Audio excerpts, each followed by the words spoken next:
mind properly, you will see that hardly few, half a dozen people, just half a dozen people understood who he was.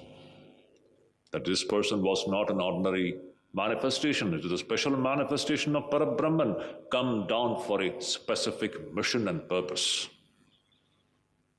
Hardly some 10 or 12 rishis could understand this is not, Ram is not an ordinary, he is not simply a Dasharatha Putra.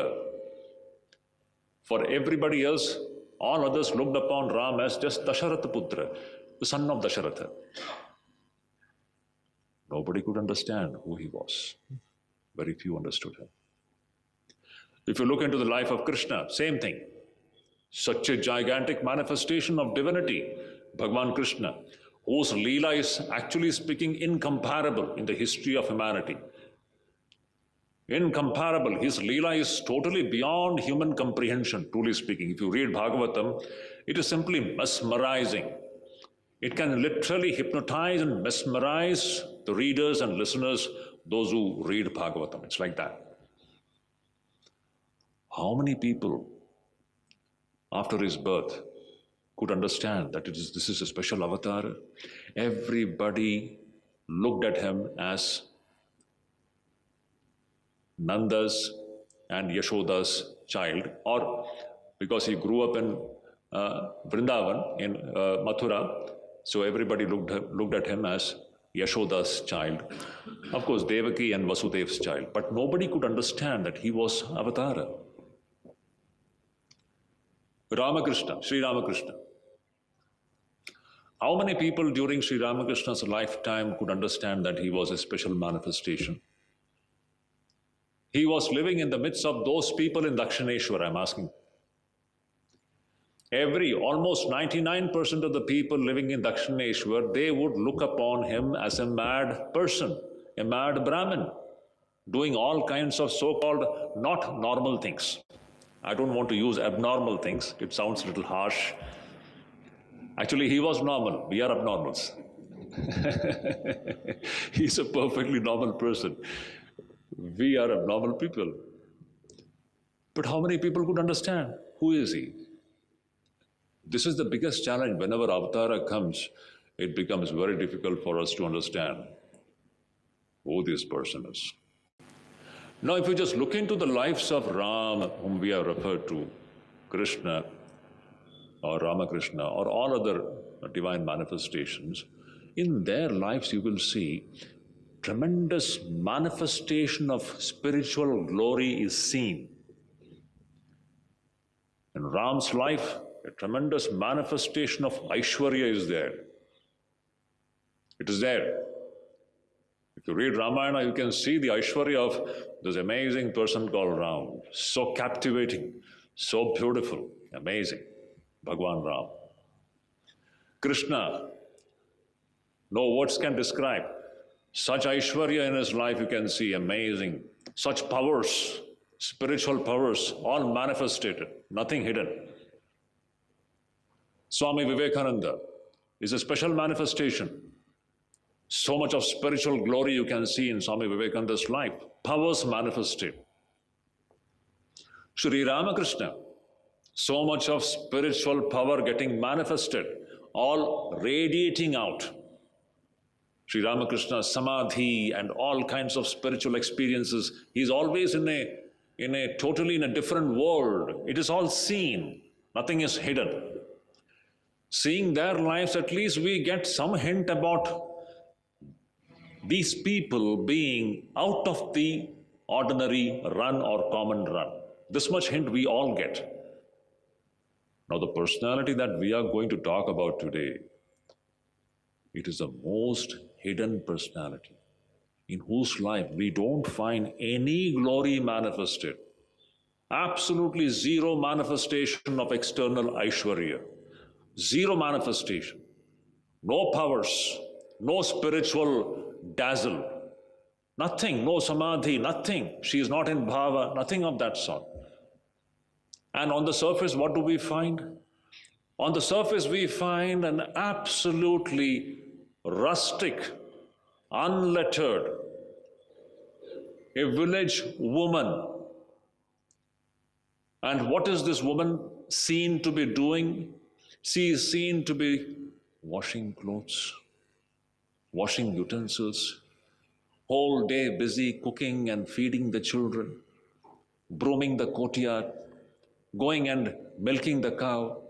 She's taking the cow dung and putting it on the corridor of the house. This is what we find this person doing. Now, if you have to understand this person, what is the way to understand this person? Now, interestingly, this person is being worshipped as the special manifestation of Divine Mother. Today, how did we come to this conclusion that she is the special manifestation of Divine Mother? If you just look into the externals and from the outside, there is absolutely no way for anyone on this earth to understand who she is. Absolutely no way. Truly speaking, nobody could have understood who she is. Today she is put on the pedestal and we do all puja and all those things, and there is a tradition of accepting her as a special manifestation of Shakti. But even you, me, all of us, if we were present there in Jairambati or say in Bagh Bazaar where she used to spend her days, I am sure we would not have understood who she is. We would have treated her, talked to her just like as if she is any one of the common women. She is so ordinary. The most extraordinary character appears to be most extraordinarily ordinary. Now, what to do with this person? How to understand who she is? It's the biggest challenge. Perhaps, I don't know, in our spiritual literature that we come across any such character where the highest spirituality and Aishwarya, glory, everything is totally hidden and concealed. As I said, zero manifestation. Nothing is manifested outside. In Sri Ramakrishna's life, you find full manifestation. Anybody can see, he's always in samadhi. You can see the spiritual glory manifested there. In mass life, what do we find? Nothing manifested. How do we understand who she is? This is the biggest challenge. Even during her lifetime, no one understood her who she was. Only, I always say, two persons. If these two persons had not opened their mouth and given us some hint about who she is, no one on earth could have ever understood, ever recognized who she is. It would have been impossible, absolutely not possible. And these two persons whom I'm referring to, who have been the sources from whom we get to know who this person is, that is, one is Sri Ramakrishna himself, and the other is Swami Vivekananda. If these two persons had not opened up their mouth and if they had not given us a hint about who this so-called extremely ordinarily looking lady, who she is, no one would have been in a position to recognize who this lady is. It would be impossible, not possible. This is what we find, in Sri Ramakrishna's life. He gives a few hints. Swami Vivekananda, if without these two hints coming from Ramakrishna and Vivekananda, even the direct disciples, none of them could have recognized who Sri Ma is. None of them. It is Vivekananda and Ramakrishna who first made everyone understand who she is. Otherwise, all of them were treating Sri Sarada Devi as just like an ordinary woman. Many people would say, oh, she is being so much adored or so much respected just because she is the wife of Sri Ramakrishna. As if her glory is a borrowed glory. Many people used to talk like that. Oh, she is the wife of Sri Ramakrishna, that is why people go to meet her. That was the kind of an idea which was prevalent during that time. So, in order to understand who Sri Sarada Devi is, it's very difficult. It would not have been possible without getting some hints from Swami Vivekananda and Sri Ramakrishna. Now, let me just touch upon these points. What did Sri Ramakrishna say? Sri Ramakrishna, sometimes in his conversation about Sarada Devi, Sri Ramakrishna says, you see, when he was talking to the devotees there, he was saying, you see, Shri Sarada, she is Saraswati. She has come to impart knowledge to the world. She is Sarada, she is Saraswati, she has come to impart knowledge to the world. And this time she has come completely hiding and concealing her beauty. This last sentence is very important. She says that this time she has come down completely concealing, hiding her beauty. Externally, you see, there is no Aishwarya manifested. She looks like any one of our so-called, we have lived with our mothers and sisters and aunts, and they are just like any one of us. She looks so ordinary. This time, the Shakti has come down, completely concealing her Aishwarya and beauty. Such an important point it is. Sri Ramakrishna is giving us a hint about who this lady is. Shankaracharya is one of the finest compositions describing the glory, Aishwarya of this Divine Mother. Ma Bhagavati is Annapurna Stotram. You all have, definitely you have read Annapurna Stotram.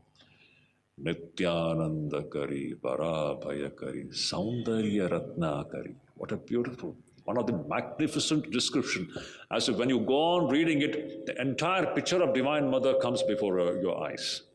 That dazzling form of the Shakti, Brahman's own Shakti in a certain form. And she is Saundarya Ratnakari. She is the very ocean of mesmerizing, hypnotizing, divine beauty, divine feminine beauty.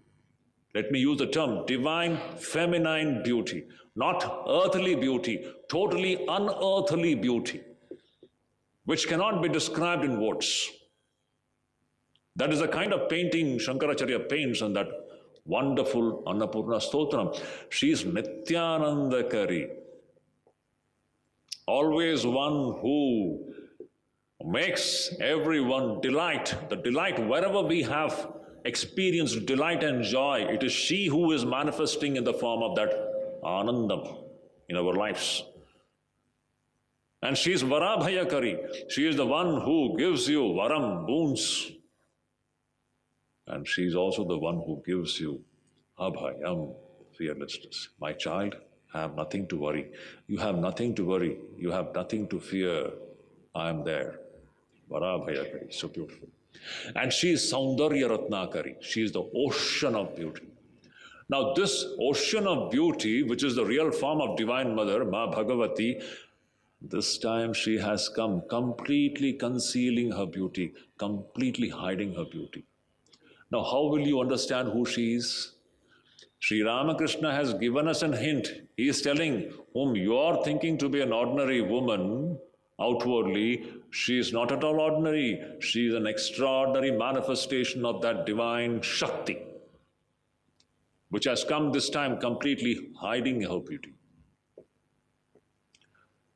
Another incident. This incident happened in Kamarpukur. Kamarpukur, Sri Ramakrishna, after Sri Ramakrishna's, the marriage of Sri Ramakrishna and Sarada Devi, it's a most unique kind of a marriage. Sarada is just 5 years old, and Sri Ramakrishna is already 23 at that time. Most unique kind of a marriage. So after the marriage, Sri Ramakrishna has come to Kamarpukur, and Ma also at that time, she's young at that time, young lady. She also has come to Kamarpukur from Jairambati, and again a satsang is going on. Sri Ramakrishna is talking to a group of devotees. Some ladies are there, ladies. No men were there, only ladies were there. And Sri Ramakrishna was talking to all of them. And Ma is also one of them. Ma is also sitting. But after some time, Ma fell asleep. She simply fell asleep and she was nicely sleeping there in that group itself. All others were listening to Sri Ramakrishna's talk. Just imagine now one of the ladies sleeping here. How would it look? It would look very odd, no? Sri Ramakrishna in his bhava, he is talking about God and all those things. And all other ladies were very attentively listening to Sri Ramakrishna, and Sarada Devi is nicely sleeping there. So the other ladies They were murmuring among themselves, saying that, see, Sri Ramakrishna, her husband, Sri Ramakrishna is talking about all this wonderful, his experiences, godly experiences, and look at his wife, she's nicely sleeping. And these ladies were going to wake her up. Then Sri Ramakrishna said, don't wake her up. Let she remain asleep. Don't wake her up. Because if she listens to all my experiences and my talk about God, if she listens to all these things, she will simply unfurl her wings and she will fly away from this world. Sri Ramakrishna says, if this lady, don't wake her up, let she remain asleep. If she wakes up and if she listens to my all these talks about God and all, just like a bird, a newborn bird, what happens? Within a few hours, it unfurls its wings and it simply flies into the sky, is it not? Just like that, if she listens to my all divine talks, if she is reminded about her true nature, that is the point. Sri Ramakrishna wants to say that if she is reminded about who actually she is, she will not remain in this earthly plane. She will simply fly away, just like a bird unfurling its wings and disappearing from this world. So let she remain asleep. Don't wake her up. Again, Sri Ramakrishna is giving us a hint about who she is. Unless Sri Ramakrishna had told this, who would be able to understand? Everybody is just considering her to be one of the other ladies. Now look at the way the other ladies are looking at Sarada Devi. Who knows that who she is? She is just like any other lady in the household. Busy doing all kinds of household work, that's all. Another incident. This is also, you might have known. Sri Ramakrishna's nephew was there, Hridayanath, who used to take care of Sri Ramakrishna most earnestly and sincerely. But this Hriday, sometimes he was slightly a complicated person, and many times he would give trouble to Sri Ramakrishna also. You see, even God has to suffer sometime when he comes in the human form. So we should not complain, When something goes wrong, we all complain. Stop complaining. Even an avatara has to suffer.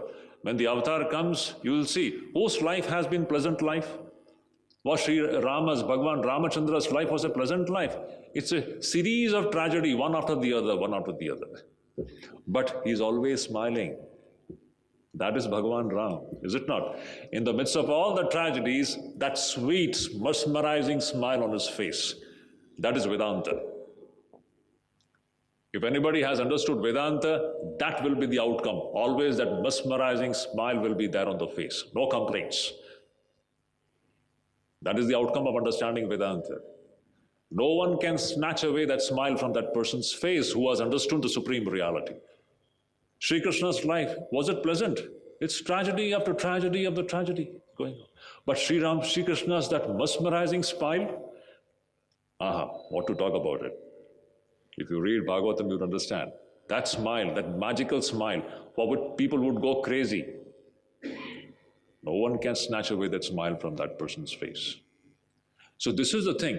Even, Sri Ramakrishna also underwent a lot of unpleasant experiences in life.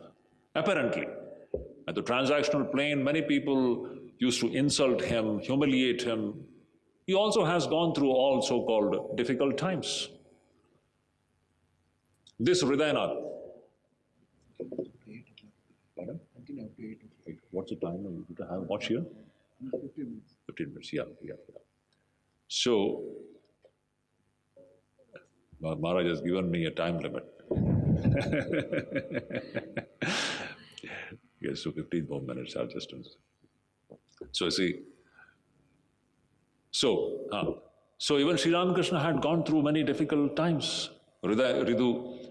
Hridayanath used to trouble Sri Ramakrishna. So sometimes Hridayanath used to misbehave with Ma Sharada. Not properly, respectfully behave. Sometimes he would speak harsh words to her. Again, just imagine, Hridayanath is misbehaving or using harsh words or speaking disrespectfully with that lady. Can you imagine? Now, one day when Sri Ramakrishna saw this, Sri Ramakrishna warned Hridaya, saying, "My dear Ridu, if you want to insult me, that's fine. If you misbehave with me, that is okay. But don't misbehave with this person. If she becomes angry, then even Brahma, Vishnu and Mahesh won't be able to save you. Be careful about it. You don't know with whom you are playing. If this lady becomes angry, even Brahma, Vishnu and Mahesh will not be able to save you.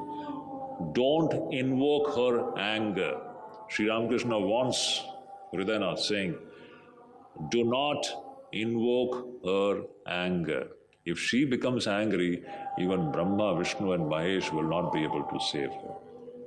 You see, we are trying to understand who this lady is. Outwardly, no one will be able to understand who she is. Absolutely hidden, so ordinary.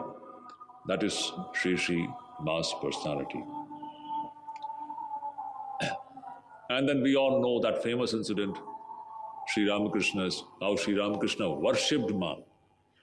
Just imagine, Sri Ramakrishna is worshipping. That means what must be the stature of this woman who can digest the worship of Sri Ramakrishna? So how lofty she must be, loftier than the worshipper. In a way, if at all, we should not make such comparisons, but just for our comprehension's sake, definitely the worshipped is bigger than the worshipper. This is the common say. If we are worshipping, definitely they are greater than us. We are nobody. Here Sri Ramakrishna is worshipping Sri Ma as Ma Bhagavati, as Tripura Sundari Devi in our tradition. And he worshipped Ma using all the ritualistic paraphernalia, just like we do puja. He makes Sri Ma come and sit on the asana, just like they are sitting on the asana, like that. He makes Sri Ma comes and sit on the asana, and with all the so-called ritualistic paraphernalia, he worships Sri Ma. And Sri Ma is completely in samadhi. Now, this is another one thing which we have to learn, some lessons which we have to draw. We should understand, every woman is the form of Divine Mother. This is our great tradition, the way of looking at woman. Every woman, every girl child is the special manifestation of Divine Mother. This is our tradition. Today we have forgotten all these things. This is the way of looking at the woman folk. We should remember that. These great people, they come to show us this great thing.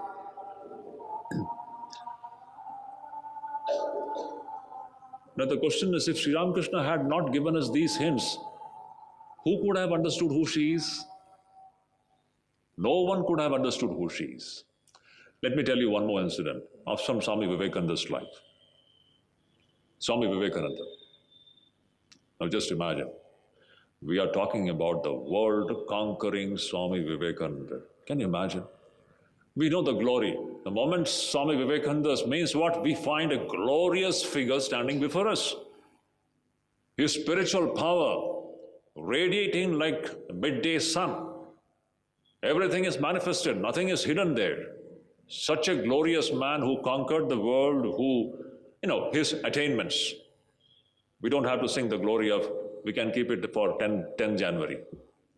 2 days later, we will sing his glory, not today. So this Vivekananda, this world-conquering Vivekananda, just imagine, after he came back from America in 1897, for the first time he is going to meet Sri Ma. You all know, before going to America, he had sought the blessings of Sri Ma. He went to America only after getting the blessings of this lady. Otherwise, he would not have gone. It is with Ma's blessings he crossed the ocean, and then rest is the history. We know that. And after he comes back from there, in 1897, for the first time, he is going to see Sri Ma. Sri Ma was staying in Bagh Bazaar. I think most of you have gone to Calcutta, is it not? All of you have gone to Calcutta, Belur Math and Bagh Bazaar. Swami Vivekananda was staying in Belur Math in those days, and Ma was staying in Bagh Bazar. So, for the first time, this world conquering Vivekananda is going to meet Sri Sri Ma. And the scene is so beautiful, very beautiful. In those days, they would travel by boat. And Swami Vivekananda has got into the boat with another sadhus and brahmacharis. They're all going to Bagh Bazar to meet Ma. And the scene is so beautiful, beautiful in the sense, Swami Vivekananda, this world-conquering person, he is seen to repeatedly take Ganga Jal and put it on his head. Repeatedly he is taking Ganga Jal and he is sprinkling that Ganga water on his head. Repeatedly. And he is looking very nervous. Now can you imagine Vivekananda nervous? Can anyone imagine Vivekananda to be nervous? A lion among men. But he was so nervous on that day. Why? What is wrong? So the brahmachari asked, Swamiji, what is the matter? Why are you so tensed and so nervous and repeatedly sprinkling Ganga water on yourself?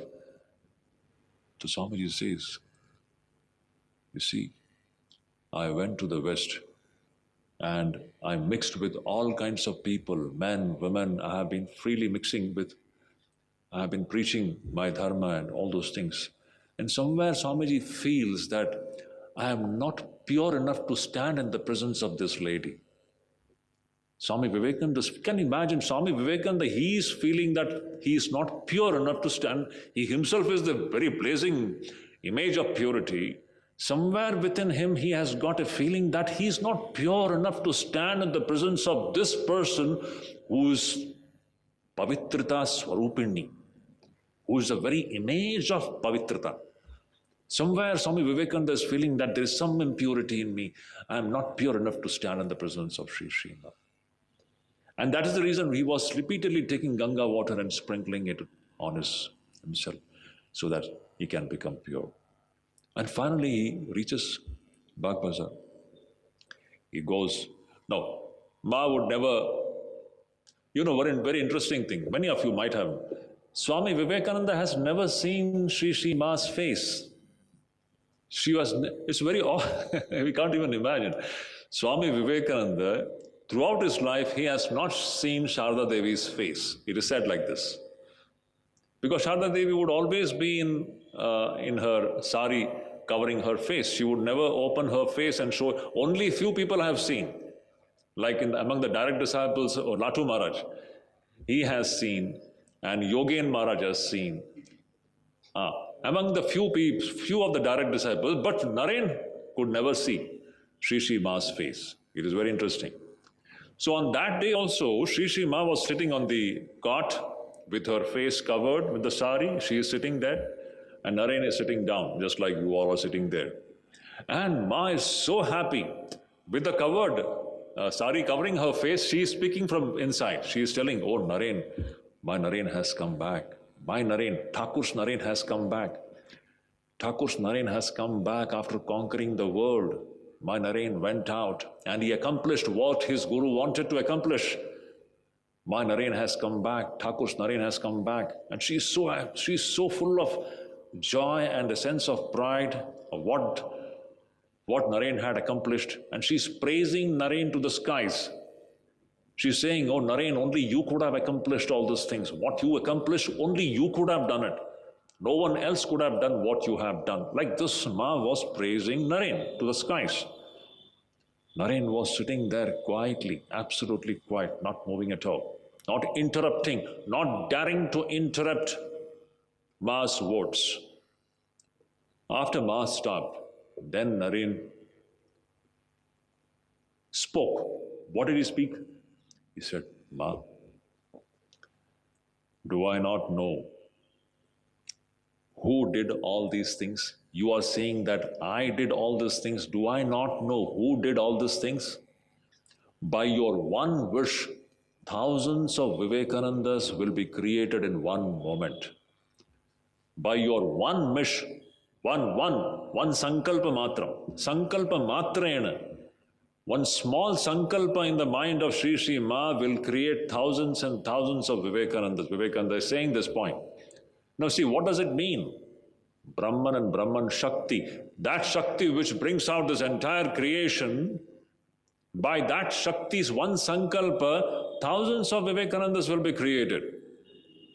Vivekananda is giving a hint about who this Lady Sri Sri Ma was. Now see, without getting such hints from these great personalities, just tell me, is it possible for us to understand who Sri Sri Ma is? In this way, you see, there are several such incidents which we can go on and on and on. I don't want to take this further. Already the time is up. Several incidents are there, which gives us a hint about who Sri Sri Ma was. Outwardly so ordinary looking woman, just like any one of our relatives, our mothers and aunts and sisters, which we have seen in olden days, how they, any house our aunts we have seen, they would be throughout the day busy with all household works. Now this time Ma Bhagavati has come in this form and she is completely concealing her Aishwarya and she is behaving as if she is just an ordinary, unlettered, rustic woman. So difficult to recognize her. Swami Vivekananda's last one, that is what is coming to my mind. Swamiji has composed one Amba Stotram. I'm sure you all have read that Amba Stotram. It's a beautiful stotram, Amba Stotram. Again, that's a description of Divine Mother. So in that first stanza itself, it's a beautiful depiction of this Divine Mother Shakti and what the Shakti is doing. Katvam Shubhe Shivakare Sukhadukha Haste Aghurnitam Bhavajalam Prabalormi Bhangai Shantim Vidhatum Ihakim Bahudham Vibhagnam Mata Prayatna Paramasi Sadaiva Vishwe. What is the meaning? I'll just complete it. Swami Vivekananda says, you see, Katvam Shubhe. Who are you, Ma? If the verse starts with this questioning, who are you? It's all wonder, wonder, wonder. Who are you? All this drama which is going on, whose drama it is? It is all Shakti's drama which is going on, which Shankaracharya beautifully describes as Mahadbhutam Manirvachaniyam. Shankaracharya in his 2 words, beautiful terms. What is this? Mahadbhutam Manirvachaniyam. Great wonder, great wonder, great wonder. Shakti's play is going on here. That is the same spirit with which Swami Vivekananda is painting the picture of Divine Mother. Who are you, Ma? You are creating commotion here, and you are the person who is trying to bring peace in the situation.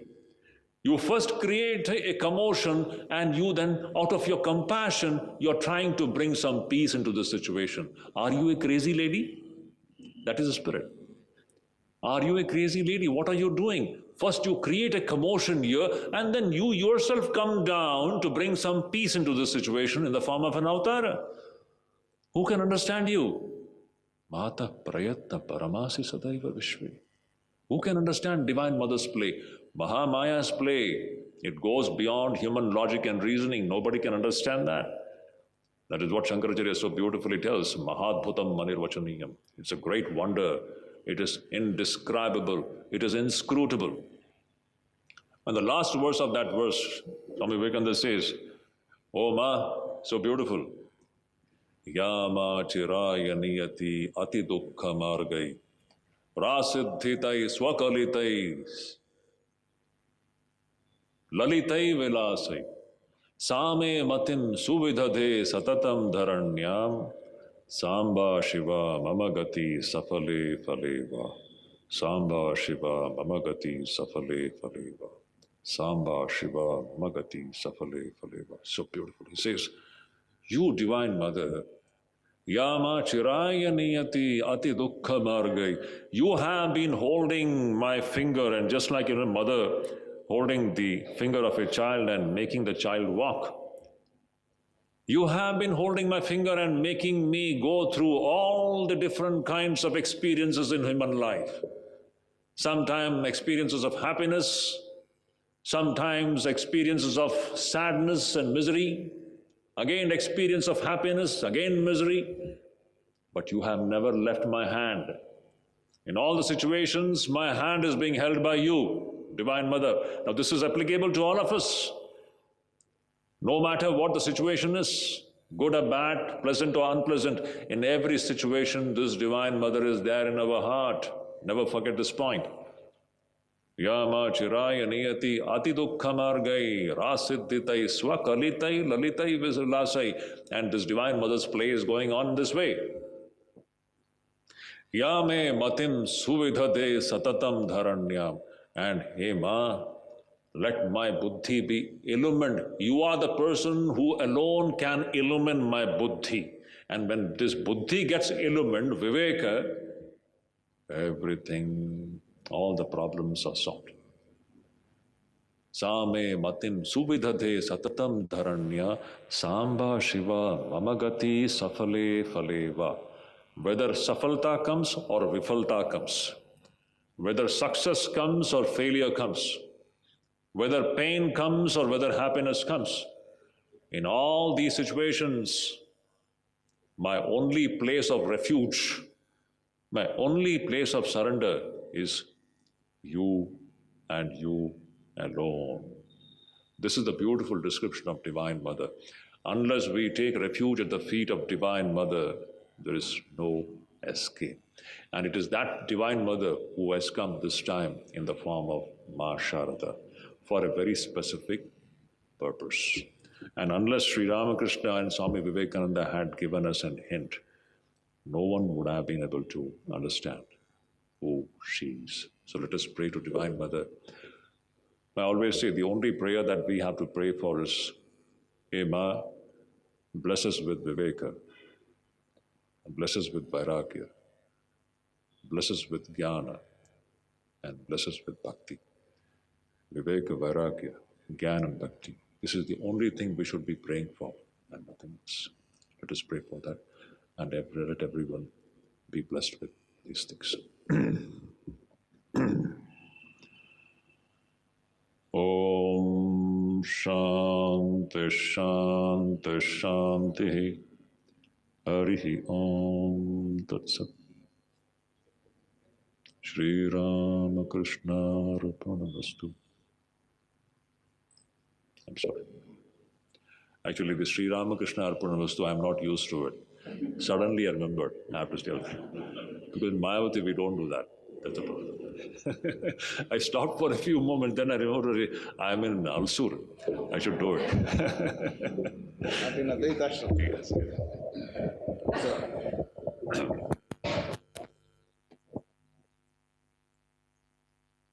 We are grateful to Revered Shuddhidananda Maharaj for his wonderful discourse. Tomorrow you will listen about Sri Ramakrishna. I will try to give more time. I know that time is very short whenever it starts speaking. And tomorrow morning there is value education workshop for teachers. There also Revered Swamiji is going to speak. And in the evening, after Arati, again is speaking on Sri Ramakrishna. And Swami Vivekananda Jayanti is going to speak on Swami Vivekananda. So all these programs, as well as on 11th, there is value education workshop for IT professionals. That prior registration is necessary. Please see the notice board for registration link. So I heartily congratulate and offer our respectful namaskars to Revered Swamiji for giving this wonderful discourse. All of you can offer your pranams to Swamiji. You will be sitting here.